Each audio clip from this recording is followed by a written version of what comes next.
Am aici ordinul pentru programul Electric Up 2. Programul Electric Up a început în 2020 și am reușit să finanțăm peste 1500 de beneficiari, IMM-uri și întreprinderi din sectorul Horeca.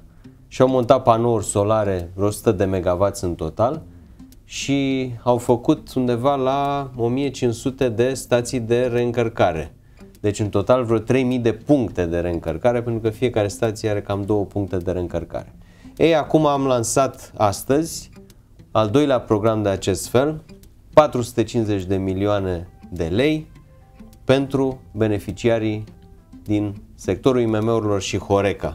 Și l-am chemat pe Adi Vintilă, colegul meu drag, care s-a străduit luni de zile să pună la punct acest program, mai bun decât programul precedent. Despre ce e vorba, Adi? Da, mă bucur că în sfârșit, după toate provocările interne și externe, reușim să lansăm programul Electric Up 2. A zice eu, poate și că sunt un pic subiectiv, pentru că am investit mult suflet și resurse de timp în programul acesta.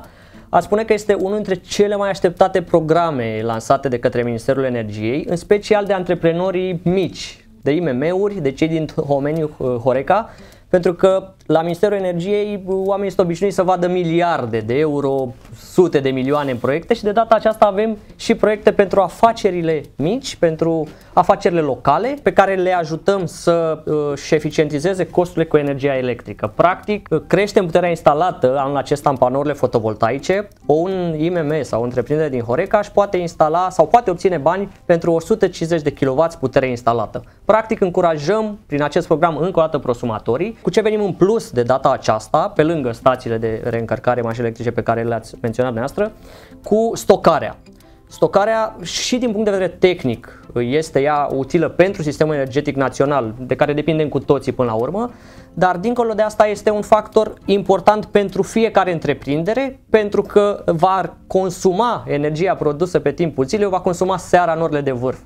Practic, crește bine mai și mult. Pentru sistemul energetic. E bine și pentru sistem și este mult mai bine pentru facturile întreprinzătorilor români. Și în plus, pe lângă baterii, pentru că spuneam că venim cu noutăți anul acesta și poate și asta a fost o mare provocare, că de multe ori când încerci să vii cu ceva nou, există și rezistență la schimbare.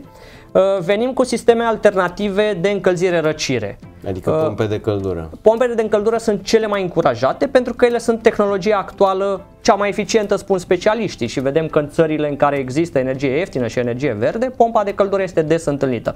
Dar nu este exclusiv pompă de căldură, sau nu condiționăm doar de instalarea pompelor de căldură, pot fi și alte tehnologii care sunt eficiente, însă pompa de căldură este cea care obține punctajul maxim pe acel barem de evaluare. Până la 150.000 de euro per beneficiar, panouri solare, stații de reîncărcare chiar mai puternice decât cele din trecut, până la, sau minim 44 de kW. Sisteme de stocare în baterii și pompe de căldură.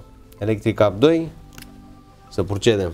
Încă 450 de milioane pentru afacerile românești și pentru energia României. Apelul se deschide când? Apelul va fi deschis pe data de 14 octombrie, la ora 8 dimineața. Ora 8 dimineața, 30 de zile? Primele 30 de zile pentru înscrierea solicitanților, iar următoarele 30 de zile pentru depunerea propriu-zisă a proiectelor. Deci în total 2 luni de zile plus cele 10 zile până la deschiderea propriu-zisă pentru a depune un proiect bun, eficient și care să obțină banii de la Ministerul Energiei. Vă așteptăm cu proiecte bune pentru o energie nouă în România.